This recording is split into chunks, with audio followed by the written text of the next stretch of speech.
guys, welcome to the Macabre Podcast, where we talk about all things true crime and super spooky. I'm your co-host, Olivia. And I'm Kennedy.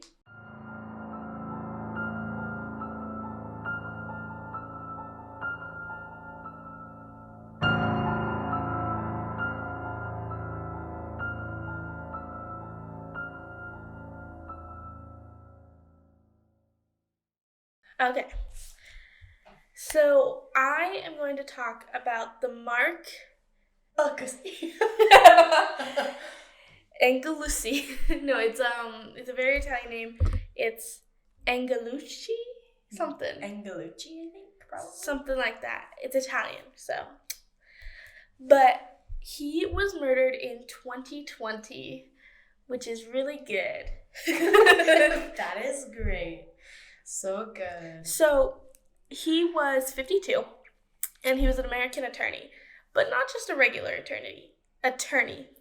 He was a men's rights activist attorney. That sounds... I don't know what the fuck he thought he was doing. There's more. He was also the vice president of the National Coalition for Men. Men's rights! Yeah! Yes. Okay, perfect. Then, he obviously got a lot of hate for being a men's rights activist. Oh, really? Really? Tell me more. And so, on the 11th of July of 2020, a guy comes up to the door. He's a delivery man, right? Mm-hmm. And he comes up to the door, he rings the doorbell, and some other member of his family, of Marc's family, opens the door. And the delivery man says, "Hey, I have a package for Marc." And Marc comes to the door to sign for it, and he was shot right there in the door frame, point blank. Because he was a men's rights activist? No. Oh. I'll tell you about the guy who shot him. But, okay. He was shot point blank, right in the door frame, just right there.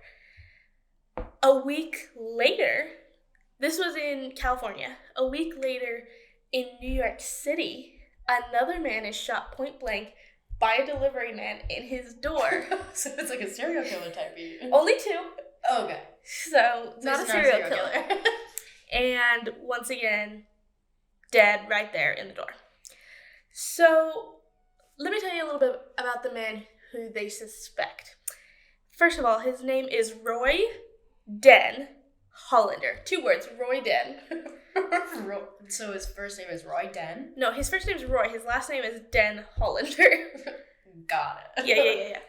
And so he's a suspect, but he's also a men's rights activist. Well, that makes sense. Yes. They're just fighting for that. And then a week after the second murder, he commits suicide. Oh. So that's why it's a suspect. We have no confirmation. But he killed the son of federal judge Esther Salas. They believe that the attack was supposed to get Esther, the judge, but instead got her son. The reason he went after Marc, though, was because he had differences with him, and Marc got him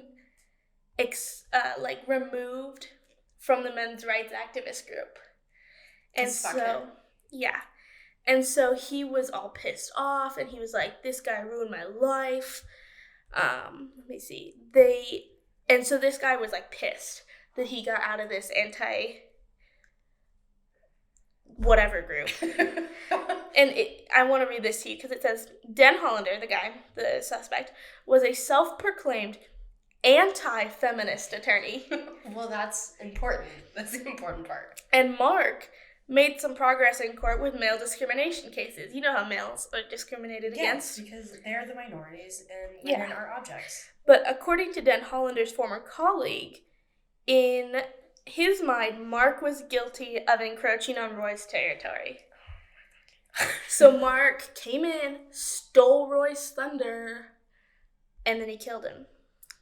So this guy was crazy because there was also a lengthy online manuscript that he wrote about Marc and everything, and he spent hundreds of hours analyzing Marc's writings, and it says Roy was a very angry person. He blamed women for the failures of his life. Like he has mommy issues deep down. Oh, yeah. That's like what it is. In his own words, he called Judge Salas a lazy and incompetent Latina judge. Oh, that's not awesome, particularly.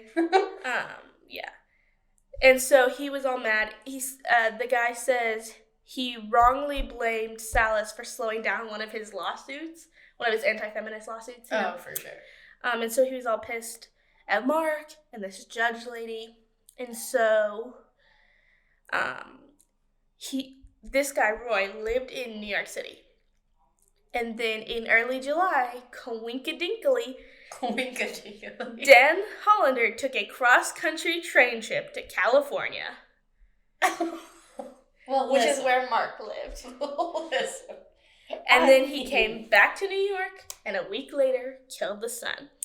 The funniest part was he was so stupid about it, because when they found his suicide body, the gun he used to shoot himself was the same gun he shot both the other ones with. Well, if he's dead, then it doesn't matter. No, I know, but it was just frustrating. I'm like... He's gonna, like, kill the guys with different guns and then kill himself with a different gun. Because he didn't do it. Yeah, but yeah. He was so angry at this woman for being a woman. Yeah. And the other guy for encroaching on his men's rights. Yes. So, delivery man, pow, pow, pow, pow. Supposedly, though, this is still unsolved because the guy died. Shit. Like, they have the evidence, but they can't prove it. And they can't convict him because he's dead. They can't convict anybody. So it's an unsolved murder, technically. But there's no way he didn't do it. Oh, no, we know he did it. He had a grudge and... Like, so it's like... He did unsolved. Yeah, I literally put it in quotation marks. I was like, unsolved. But if that's a good reason to never meet the delivery man at the door ever again... Well, we have Grubhub, so... And your guy today. No, I mean, like, if you get, like, an Amazon package... I guess, but then sometimes you have to sign for shit. Like, what are you gonna do then? Fucking make my mommy do it. My mommy, come here. But yeah, that's the murder of Marc Angelucci. And jealousy. I apologize to any Italians. And also, just, like, he did die, so we have to be, like, respectful, but also, he's a men's rights activist, so, like, clearly men don't have rights, so we should just honor that. Yeah, that was sarcasm. Please don't ever anything we say seriously, because yikes. Yeah, we're just stupid college kids who hate men, so. All right, and then you... I'm so freaking excited. Don't quit your day job. This is Olivia's time to shine. Okay, so this one I freaking love. This is going to be two-parter, though, so I'm going to do...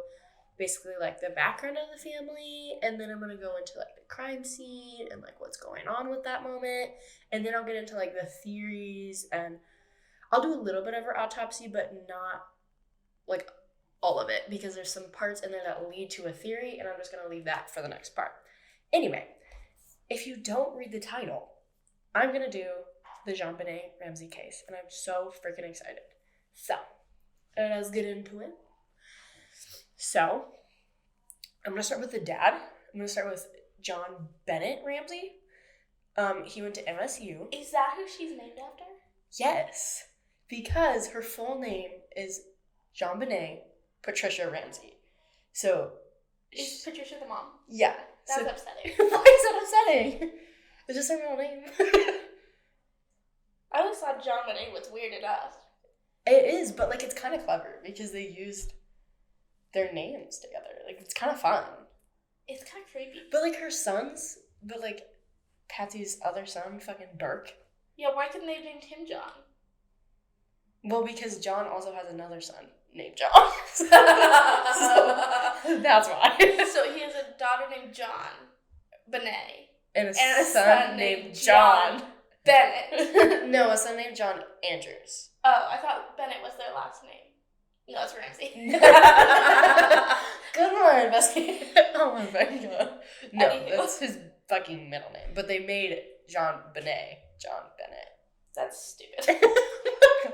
Love her, though. She's beautiful. She's a beautiful little girl. Anyway, so JonBenet Ramsey, he went to MSU for his engineering degree. And then while he was working on his master's degree, he was married 2 times. And a lot of people don't know that. And I feel like that's weird. And like you should know that because it's important. Anyway, so he met his first wife, Lucinda Past. I want to say Past or Pash. Maybe Pash? I don't know. Anyway, they met at MSU, and then Lucinda was an education major. Teachers, we love you. We love you, dog. You need more money. You definitely need more money. So they got married in 1966. Sorry, 1966. And then together they had 3 children. They had Elizabeth, Melinda, and John Andrew. So that's where he comes in. And then divorced in 1978, and then in 1992, the oldest daughter, Elizabeth, died in a car crash. Supposedly. Huh? Maybe. No, she definitely did. Oh, okay. There was no, like, maybe. I don't know. She definitely did. JonBenet, anything could happen. That's true. We're going to get into theories. It's going to be insane. So then, after they divorced, those fun little things. Just kidding, that's not fun. Sorry. Take everything we say with a grain of salt. JonBenet, sorry, I looked at, anyway, JonBenet Ramsey married, wrong. JonBenet Ramsey met Patsy, in 1980, and they didn't, like, meet for very long until they got married. Like, they got married in, 81, I think. And I'm like, what is going... No, I lied. They met in 1980, and they married in 1980. So, they didn't... Oh! Yeah, they didn't have a long... It was, a few months, and they were like, oh, getting hitched, dog. Was she pregnant? No, not at that time. Girlie, don't look at me like that. Is that confirmed? It's confirmed. Okay. Because her first son, Burke, was born in 87. Oh, darn. They waited 7 years to have a kid, but only, 3 months to get married? I don't know if it was 3. I doubt it. I bet it was, maybe 7 months. But I'm not... Still.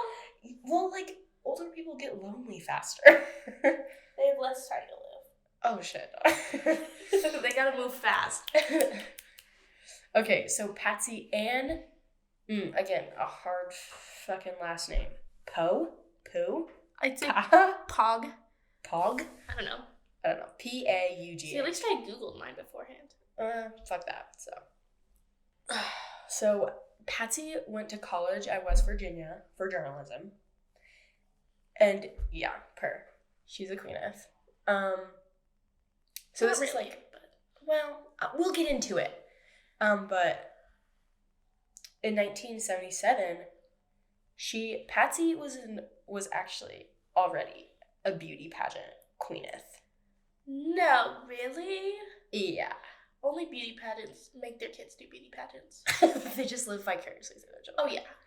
And Patsy was definitely that one. I feel like she was, but I don't want to, No, she was. She was, for sure. So in 1977, she actually won Miss West Virginia at the age of 21. And that's pretty cool. But then her sister Pamela won in 1980, the same title. So, it was just, a family of fucking pageant queens, which is kind of cool. Kind of a moment. She loved it. And then, on November 5th, 1980, John and Patsy got married. So there you go. A few months. It could have been 12. It could have been, I guess. They could have gone together January 1st. They did. Maybe it was a New Year's. Oh my god, that's romantic. I don't know. I didn't look at that too far because that's not the main point. I'm just trying to get in the background, trying to get the vibes. Let's see. Okay, so in 1987, Burke was born. So he's the firstborn son. And then in 1990, that's when JonBenet was born. So when JonBenet was 1 year old in 1991. 1 year old. Shut the hell up.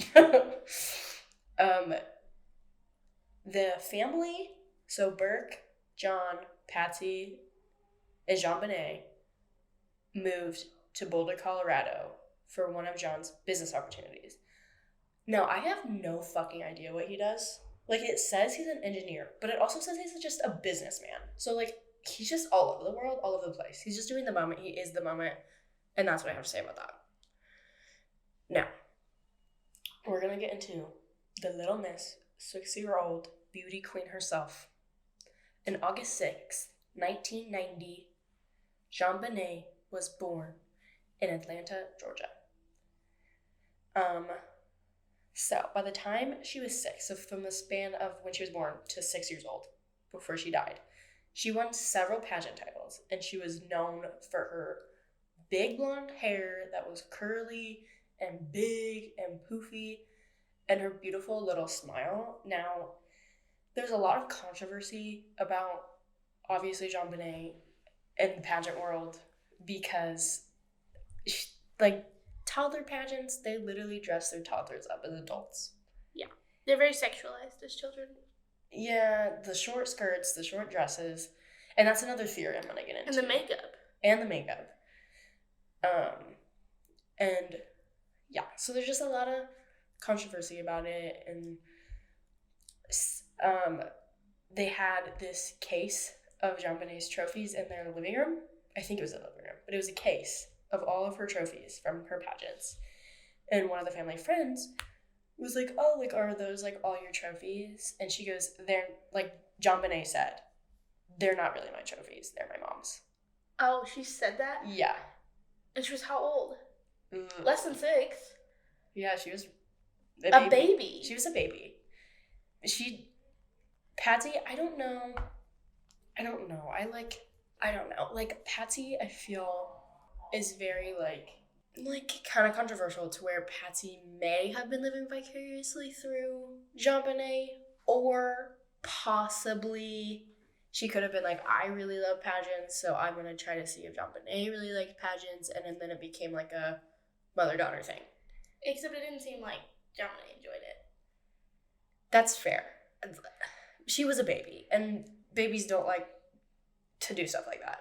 Yeah. Because Patsy didn't start becoming in the pageant until she was like older, not when she was a child. So I kind of get that. But anywho, so 1991, they moved into the Boulder, Colorado house where JonBenet died, murdered. So the house was fucking massive. Because they were rich. They were rich. They're here being rich as fuck. Like, from the front, you'll see pictures, and it looks just like a normal fucking house. Like, and then it just keeps going. Yeah, it's huge. It's 7,000 square feet. It has 104 windows. And there's 4 fucking floors, including the basement. It's like a dorm. That's like what we live in. Yeah, but it's a house. Except it's for like 5 people. Yeah. Yeah, it's there are like giant. 1,000 people that live here. And that's 5 people. Because we live in 10 square feet, not 7,000. Yeah, it's huge. So I'm going to lay out the house to kind of like show. I'm going to lay out the house now, and then I'll get into the theories on the next part, and so that the layout will come into play in the next part. So JonBenet and Burke, both of their rooms were on the 2nd floor. JonBenet's was on the west side, and then Burke's was completely on the other side on the east. And then the parents' room, John and Patsy's, were on the 3rd floor on the east side, so right directly above Burke's bedroom. And then on the 1st floor, obviously, it was like the living room, the kitchen. There was like a gathering room. It was just a fucking big house. Rooms that are just random for no fucking reason, that you don't really need, but you want, so you have them. In the basement, that's basically where they did their laundry and stuff, and there was like an unfinished cellar room. People called it like the wine cellar. Red flag. Like, it was just concrete walls, not painted. Like, the fucking basement, I say it as if the basement isn't insane. Like, on our Instagram, I'll post like the layout of the house so you get it, because it is a fucking labyrinth. Like, it's insane. Like, you have to know that house so well to put JonBenet where they put her. Like, it's crazy. So, let's get into it. So, on December 25th, 1996, so Merry Christmas. Yeah. In the morning. What? Yeah, That's psycho. Yeah, got it. On Christmas, obviously the family opened their Christmas presents. And then later that night, the family went to their friend's house, Fleet White and Priscilla White. And they went for a Christmas party. That night, it was around 9 p.m. John takes JonBenet upstairs because she's sleeping. And you know how when you're a baby, you fall asleep. Yeah, and your father just takes you, or your mother takes you upstairs and lays you in your bed and tucks you in and gives you a little kissy kiss goodnight. And that's that. That's what it is. And that's what happened. And Burke also went to bed. Like, everybody went straight to bed. That's what Patsy and John claim the entire time. Patsy, John, Burke, JonBenet, all asleep. Nobody woke up at all ever. Ever, never. That's important. That's what they say. Keep those in your minds. Now, the very next day, I should say like a few hours, because it was 5 a.m., 5:30 a.m. So it was December 26th, 1996. Patsy gets up to make some coffee at 5:30 a.m., which is fucking insane how early she gets up, but that's not a problem. It's just, that's crazy, because I fucking barely wake up at 9, so that's really good. Me too. So she goes down. Also, the first floor to the second floor, there's like this spiral staircase, and that's Because of course there is. Because of course there is. But it's like not like a cool one like you imagine. It's just this metal, rickety spiral staircase. Ew. It's small. It's not big. It's like a small spiral staircase from the first to the second floor. It's a whole moment. Now, by her feet was the ransom note. She claims she found by her feet. You know how big that fucking ransom note was? You wanna know how long that shit was? How big was it? What was it? 2.5 pages. No, it wasn't. Yes, it fucking was. How do you even say that much in a ransom note? You just say 50,000 or else. Exactly. It's that easy. I'll read it. I'm gonna read it to you. The whole thing? The whole thing.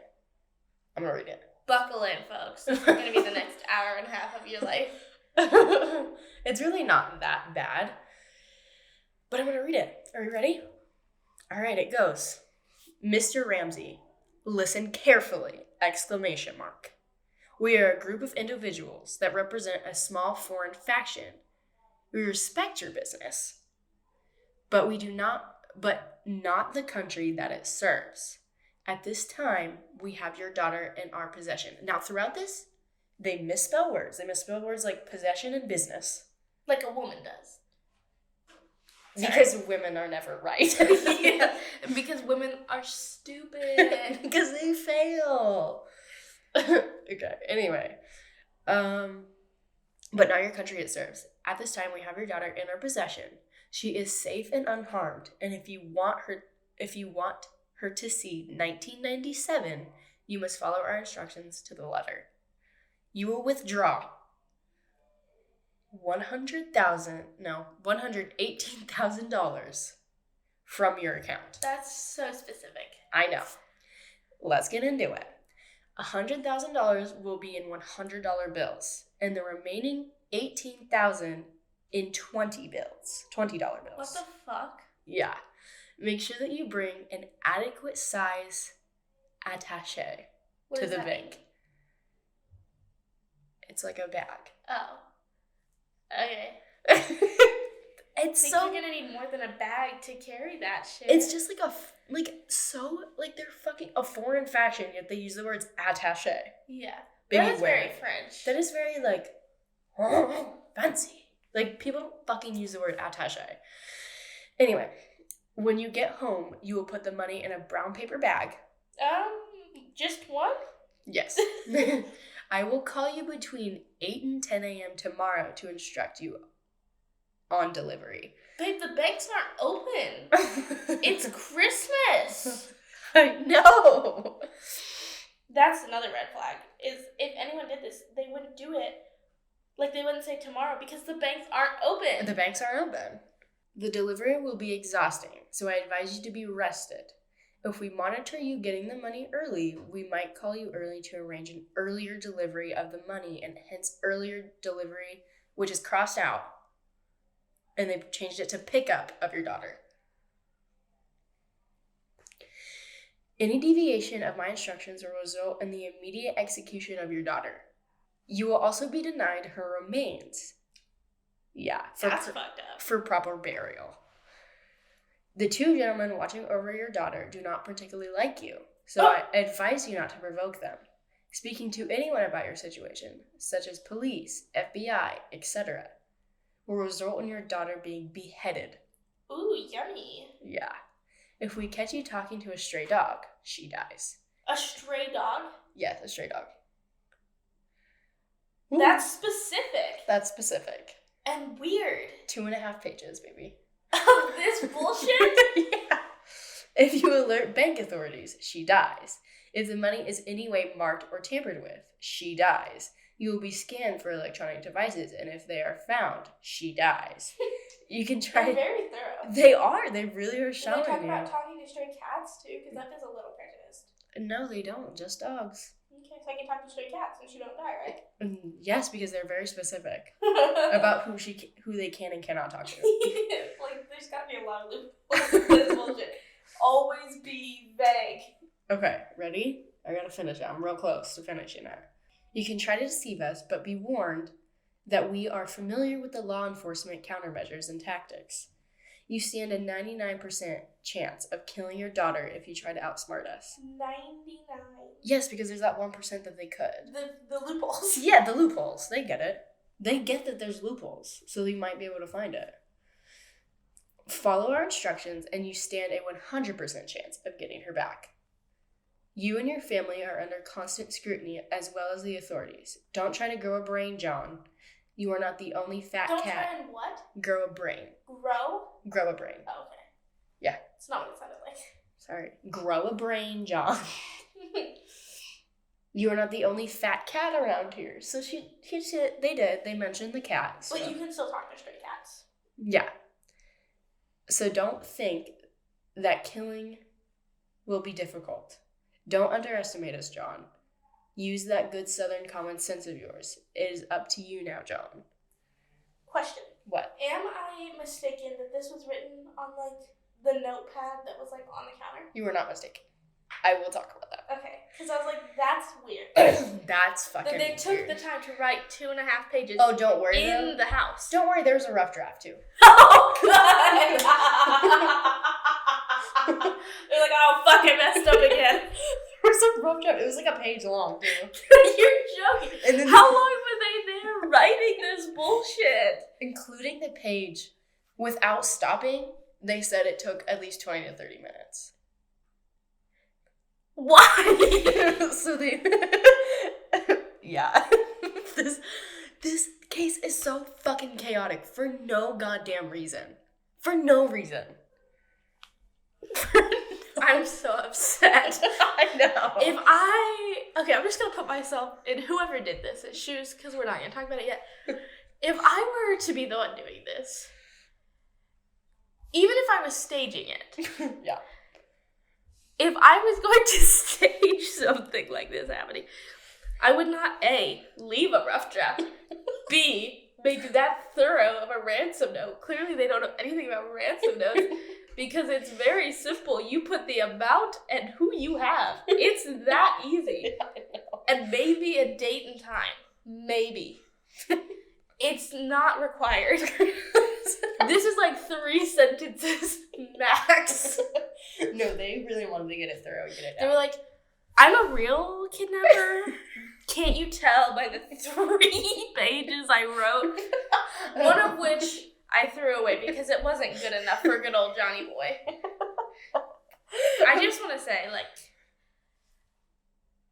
I don't know. I have no opinions on who did it.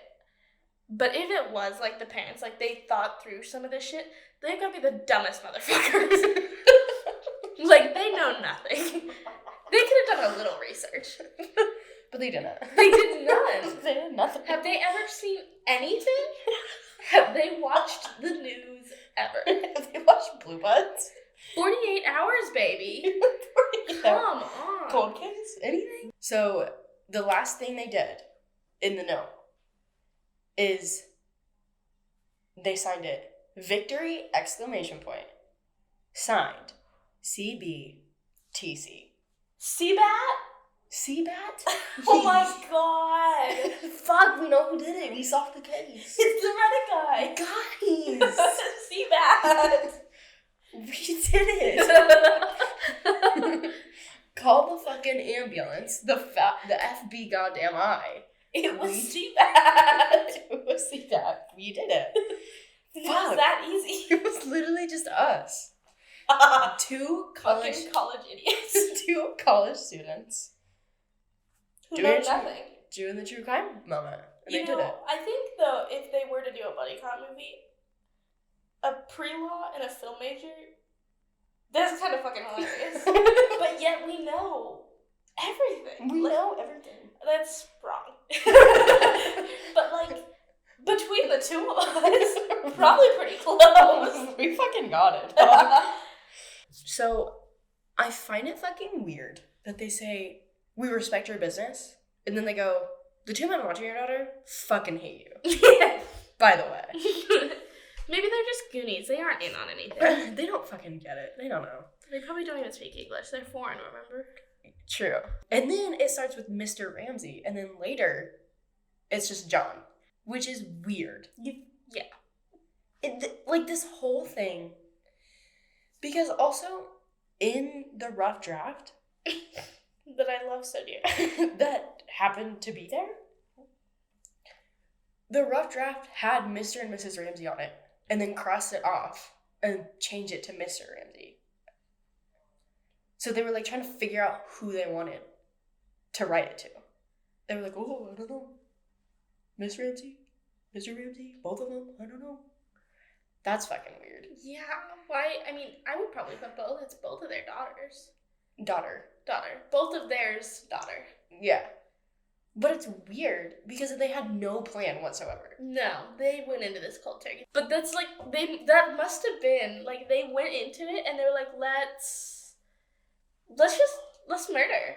Let's just kidnap a little baby girl. I mean, what the fuck? Friday night. I don't know what day of the week it was, but, like, just night out. Woo! So, okay. Whatevs. So yeah, that's a fucking weird sitch. And then they were to find out that was fucking Patsy's notebook, and so was the fucking pen. Wasn't it also, like, one of the family members' handwriting? Sorry, I'm getting ahead of myself. You're okay. No, because they did. I have no idea what you're talking about. I'm purely an observer. Okay, so Burke, John, and Patsy both gave up blood samples and their handwriting samples. They did both left and right-handed. Now, Burke and John were both completely excluded from the note, but a handwriting expert said that they could not completely exclude Patsy. No shit! Because of the way her left hand wrote. And that was her non-dominant hand. Yeah. Which makes sense if you were... I mean, they weren't totally stupid. No, I'm not saying they didn't. But if they... But if they did. If they were to... If I were to write a note and didn't want anybody to know it was me, I'd write it with my right hand because I'm left-handed.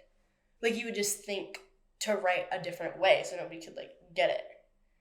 So, like, a lot of letters match Patsy's, and they couldn't conclusively exempt her from the handwriting sample, but it's not enough evidence to convict her of it. Because it's handwriting, and a person is looking at the letters. Yeah. And people make mistakes. People can't definitively say stuff like that. So.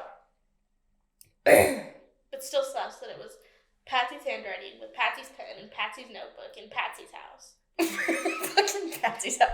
Technically, I don't know if it was like Patsy's notebook and Patsy's pen, but they were in her house. And they were in the drawer, I think, in the kitchen. And Patsy found it. And Patsy fucking found that shit. Just saying. God damn. So, Patsy finds a note. She runs up to John and shows John the note. And then Patsy immediately calls 911. Yeah, but didn't the note say not to do that? Oh, yeah. And you know what else she did? She called the FBI. No, she called her friends and family, too. Why would she do that? Because she wanted to help search in the kidnapping of her daughter. Even though they said that they're gonna fucking behead JonBenet if they were to call anyone. Especially the police. But she called the police right away. Which, to be fair, You do. you do. Because what the fuck else do you do in that situation? But the worst part is calling your friends and family. Don't call your fucking friends and family right now. You call them after she's deemed dead. Or found, or whatever. Yeah, that too. Anyway. I was thinking about what actually happened. I know, but if they were not, and they just thought it was a kidnapping, you don't fucking call your friends and family when the note says don't call your friends and family. I mean, that could be a loophole. They didn't say that.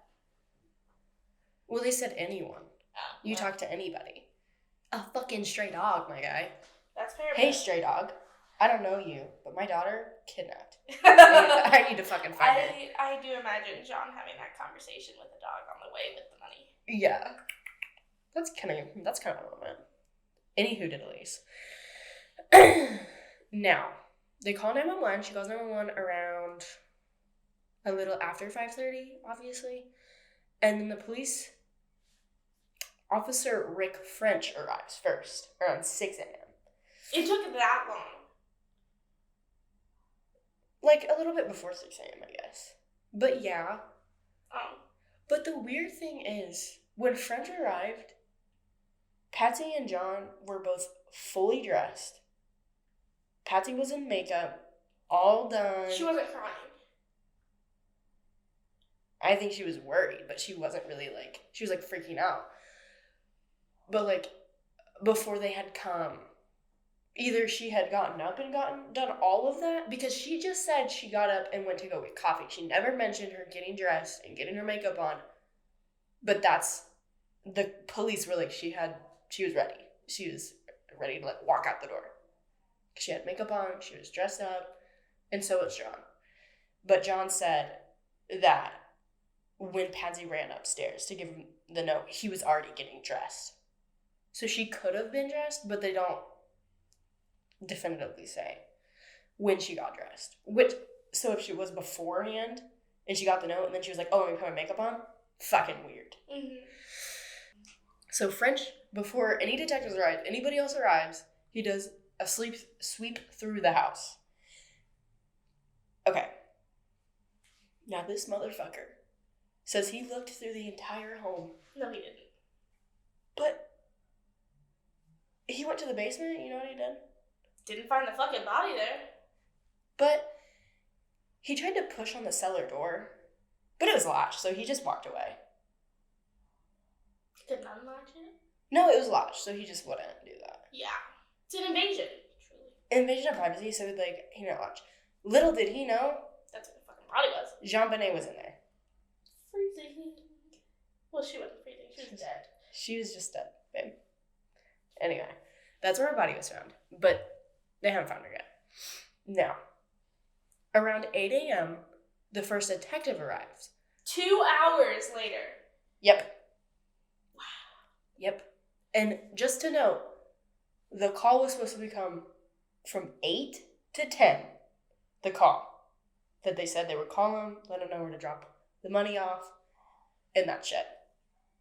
So Linda Arndt is the detective. She came around 8 a.m. Now, as the police arrived, so did the friends and family. And this is where shit gets fucking bonkers. Because it wasn't already. Because, you know the only thing that they did? They only cornered off JonBenet's room. They're so stupid. Everything else, free range. Family walking through the fucking house. Priscilla, the fucking husband? The ex-wife was there? No, that's Lucinda. Oh, I'm sorry. No, Priscilla, Fleet wife's wife. The friend that they went to the Christmas party before. Yeah. Yeah. She fucking wiped down countertops. She didn't. She did. I saw that shit. Wipe. How do you make the kitchen look nice for the police? That's... Mm-hmm. Do people don't know anything about crime scenes? No, it's like, just... assuming they're oblivious. Assuming they're not in on this. They're not in. No, like, it was nice. It was cute. It was a good moment. Yeah, so they did that, which is really good. Oh, but while this all happened, you know where Burke was? Sleeping. He was fucking sleeping. He was tired, boy. When the fuck? How the fuck? Why didn't they look in Burke's room? They did. He was asleep. They're like, oh, sorry. My bad, buddy. Fuck, dog. Didn't want to wake you. Your sister's just fucking dead in the basement. No, she's missing her now. I know. She doesn't know yet. They don't know shit yet. Okay, so yeah. Family also around the house was picking things up too. Like they were stomping around, just fixing messes. Like, oh, there's some little toys, put them away for you. Fold the blankets, that's okay. It's fine. Touch everything. Yeah. Touch everything. Everything. Now, at some point in time, Burke woke up. Oh, good. There he is. Baby boy. Me.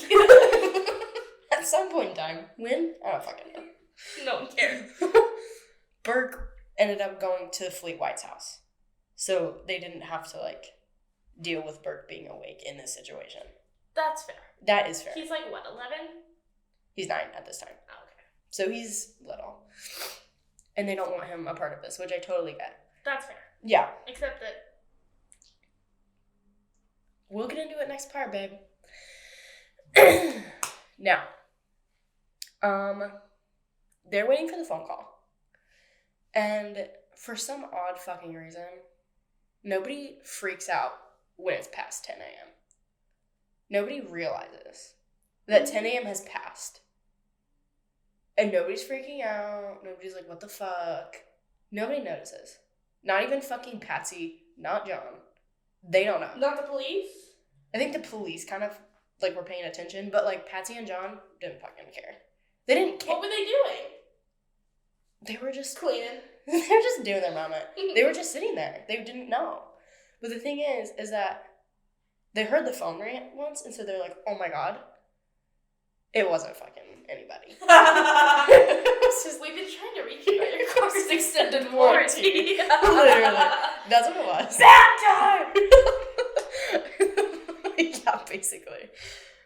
But at one point, John gets up from the couch and leaves the room when they're just waiting for the call. Sus. But I kind of get it, though. Like, Indeed. you don't want that, or, like, you don't want to, like, sit there and just be, like, for, like, 3 fucking hours waiting for somebody to call. So, Art, being the fucking bestie that she is, the detective, she notices John, like, pale, fucking about to vomit, just so fucking, just anxious. And so she goes and tells Fleet White and John to look through the house again. Top to bottom. You know where he went?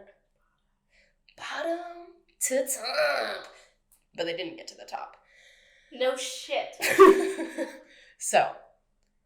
Did they specifically say to go top to bottom? Yep, she said it in an interview. Why? Why is that's such a specific instruction?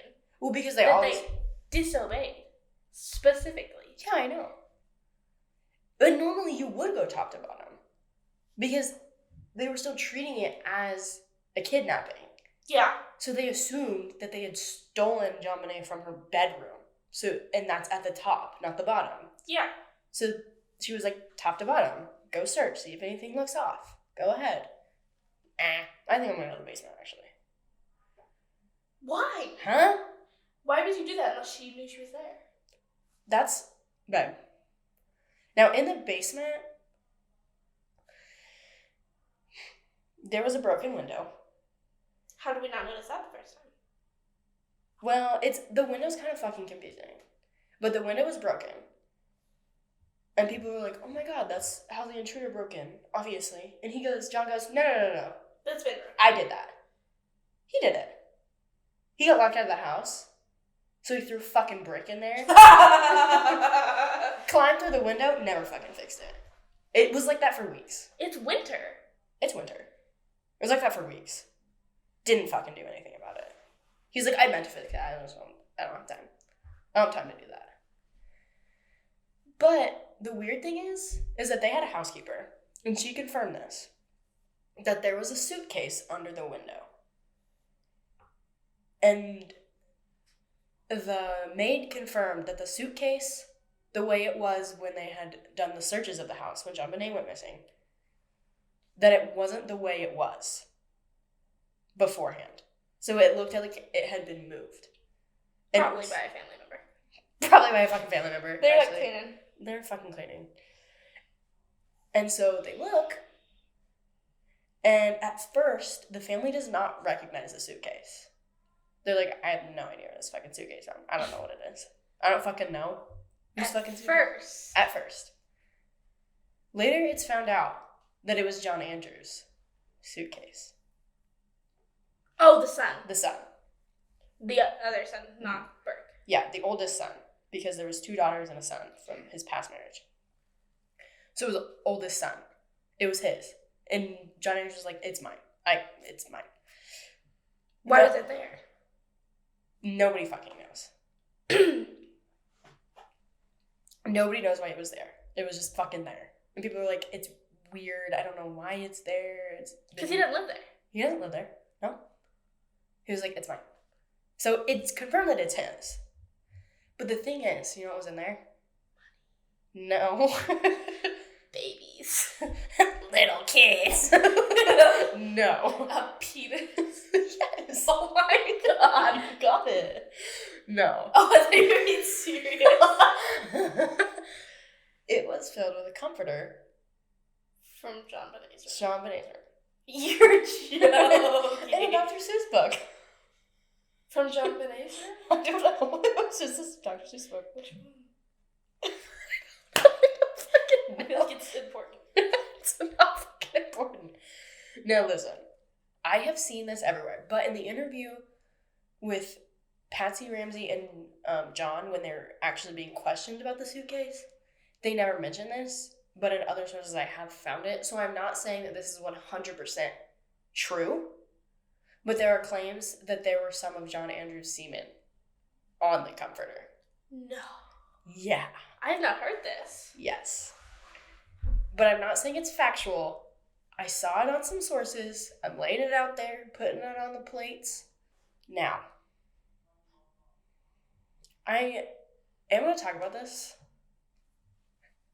just because I really want to. Okay. Well, this is our podcast. You can do whatever you want. I can do whatever the fuck I want, kids. So, that's our motto. I can do whatever the fuck I want.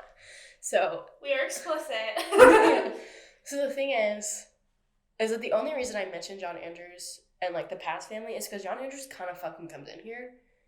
Because one of the theories, again, not claiming this happened, but one of the theories is that John Andrews killed JonBenet. I have not heard this theory. Yes. And that he tried to shove JonBenet in the suitcase to get her out of the window, but realized she wouldn't fit. Yeah. And so he took her out and staged it. And that's, like, one of the big theories, because they found JonBenet's sweater, like pajama sweater, in the suitcase. So they really thought that was a thing. But it's been, like, debunked and, like... Debunked how? Do you know? Like, the fibers... Stuck to her comforter and then got in the suitcase. Yeah, it's not... The fibers don't really match up. It doesn't really make sense. John Andrews... So that one is just a theory. Does he have, like, an alibi? Like, where was he? I think he was out of town. I think he did have an alibi. But I just only mention that now because it's not really a reliable theory. I don't think he personally did it. Like, there's somebody I think who did it, but I'm not going to mention it because I'm not trying to get sued. But, yeah. That's just a theory that people believe. I don't personally believe it. That's interesting, though, because I had Yeah. not heard that. That's a theory. That's that, basically. It's not a big thing. So whenever John and Fleet White go to the stairs, and they do get to the cellar, John opens the door, and Fleet White claims that he shouted, "Oh my God." Who shouted? John. Before he even turned on the light. Before? So it was pitch black, and he shouted, "Oh my God," when he opened the door. He claims that he could see her already. But they did tests. He could not. Yeah, they did actual tests. And they said that there's no possible way he could have seen the blanket, seen her, anything. Seen a lump, nothing. He had to have known. Supposedly. It's a theory. Yeah. Yeah. Fleet. Yeah. So Fleet did say that he had already said it and all these things, and John said that he could see her. And And John confirms that he saw her before the light came on. Yes. He said that he saw her and he screamed, "Oh my God," turn on the light as soon as he could. Now, JonBenet was wearing her PJs, and she had a blanket covering her. She had a garrote tied around her neck. A what? Garrote. What is that? So, it's basically like, it's almost like a noose, but there's a handle, and you pull it, and it doesn't take a lot. It's not, like, you don't have to be super strong to do this, and you pull it as hard as you can, and it basically just tightens, and it doesn't, like, stop tightening. Like, it doesn't loosen once you just pull it. So it's just another way to strangle somebody. Devastating. Yeah, it's really sad. But they found out that the handle used for the garrote was Patsy's paintbrush. A broken handle of Patsy's paintbrush. Oh my God. Yeah. So, she had duct tape over her mouth. Her hands were tied with like a rope. And so John immediately ran up to her, removed the blanket, got rid of the duct tape, untied her, screamed like, my baby," and carried her all the way upstairs. Which is bad, because then you get your fingerprints all over the dead body. Stop calling it the dead body. JonBenet. She's a baby. But she's dead. She is dead. But I also kind of get it. Because you see a baby, your baby, and you go down and you see her. You want her not to look like that anymore. You want her to just be her baby again. So we brought her upstairs, and Fleet, like, saw him already. And so he went upstairs and was like, "Get help." Now, I don't blame John for that. I would probably do that if it was my baby, and I can't fucking place myself there. But fucking Detective Arndt moved her again. The detective moved her under the Christmas tree. Or, like, by the Christmas tree. I was like, that's weird. Now, Patsy, she could hear them screaming. And Patsy just, like... What level was the Christmas tree on? The first floor. So it was, like, in the living room. And Patsy couldn't move. Now, people thought that was weird, that, like, she didn't move when she heard, like, they found her. I could see that. But she was... I was paralyzed by my DoorDash driver earlier, so, like, I get it. DoorDash? You're done. So, Detective Arndt moved her, which I think is stupid. And then they had to end up carrying Patsy, like a family member, like 2 family members, I think, or 2 friends, carried her up to JonBenet's body. And she, again, laid her body over JonBenet's. Again, it contaminates the scene, but also it's her baby. It's her child. But also very smart, if strategic. If strategic, but it's her baby, so I get it. So, yeah. It fucked everything up. But you know what Fleet White did? Mm-hmm. Because he's just, like, really fucking helpful. He brought the blanket up? Oh, not just the blanket. He brought the suitcase, too. Not that. Oh, the duct tape in the garage. He brought it upstairs for the police. What? What duct tape? This is new information. The duct tape on the mouth. I mentioned this. You just weren't listening. Yeah, I was looking at the garage. Yeah, you really got the garage. It was really upsetting. He ripped off the...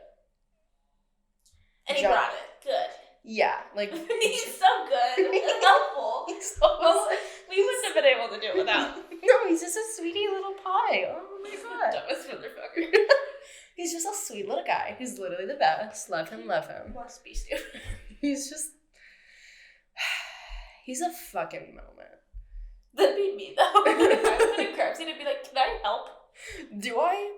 Hello? Okay. So, because of, like, not knowing when she was murdered, it's hard to tell the time of death. Even with an autopsy? Well, they did the autopsy, but it's still kind of hard because of how she was placed, and then she was replaced and moved. And replaced and under the tree. She's been moved like 3 fucking times. It's really hard to kind of get there, which is super understandable for 2 of them. For fucking Art, no fucking excuse. I don't care. Don't fucking touch her. You're an idiot. You're bad at your job. I don't care. I don't care. Sue me. Literally sue me. I don't fucking care. You're bad at your job. Don't move a fucking victim. Like, I don't... You're paying our lawsuits. Yeah. Well, literally, how hard is it? I don't... Okay. Okay. So, the time of death was 1:23 a.m. is what they assume on the 26th. So, that's what they assume happened. Which says 13:23. Death date. But that wouldn't be PM. That's weird. It's what it says. But maybe that's not what that means. It's just weird that it says... Yeah, 13:23. Is that like when they found her? Oh, that is when they found her. You're right. So that's when they said the death was 1 p.m. Yeah. They couldn't estimate the actual time of death. So they just went with when they found her. Yep. Look at you. You're a moment. This is not my case. I'm just a fucking dumbass. Well, I knew that. So the autopsy was the very next day on the 27th at 8:15 a.m. So... Glad you got that one. Thank you. Now, the weird fucking thing. Oh, more of those. Good. She died of a craniocerebral injury. Blunt force trauma. Blunt force trauma. Not suffocation. Strangulation, baby girl. Suffocation is different. Sorry, my bad. Strangulation. Windpipes. Gone. Sure, yeah. So this means she was hit on the head somewhere else, and then somebody had garroted her, tied her up, duct taped her mouth when she was already dead. As a scapegoat. As just setting up the scene, I guess. There's many ways you could combat this. Like, maybe they accidentally killed her when they were trying to knock her out.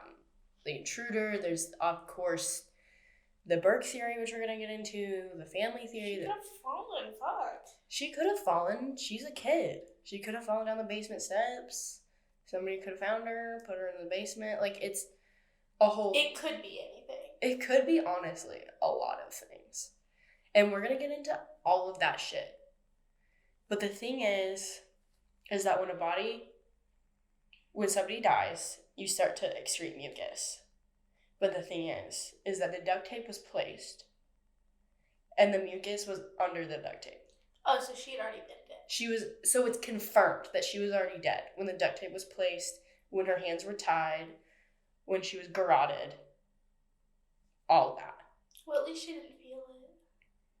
That's the garrote. True. But she was completely dead by the time they had basically just staged her.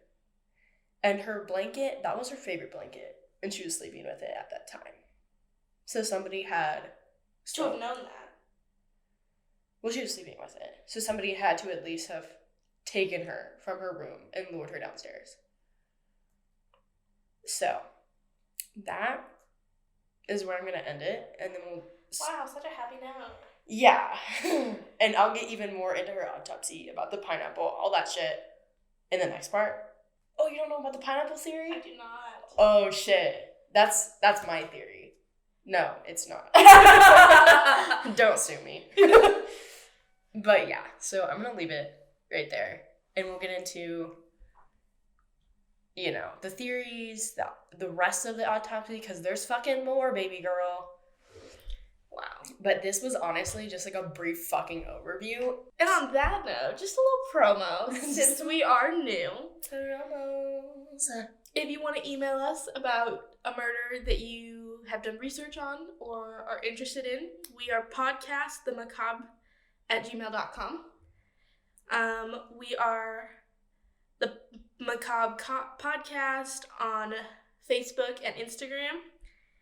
And our website is rss.com/podcast/themacabre.